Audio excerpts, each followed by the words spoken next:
Општина Македонска Каменица ги отвори вратите за најмладите. По повод неделата на детето, дечињата од детската градинка беа во посета на градоначалничката. При посетата, дечињата имаа можност да се запознаат со функционирањето на локалната самоуправа и со надлежностите на функцијата градоначалник. Дека сме присутни? Кој работи овде? Кој работи овде? Македонска Каменица. Сега да ни се представи кој е градоначалник. Слушајте.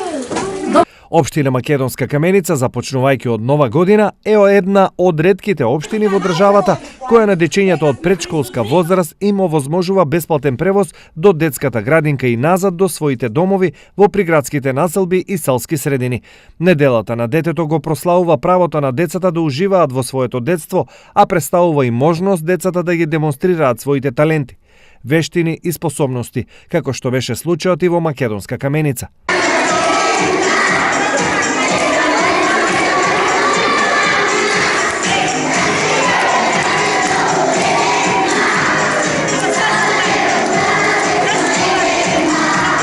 Инаку неделата за правата на децата се одбележува од 1954 година, кога Генералното собрание на Обединетите нации го одреди Универзалниот ден на детето како ден за промовирање на партнерство и разбирање помеѓу децата во светот.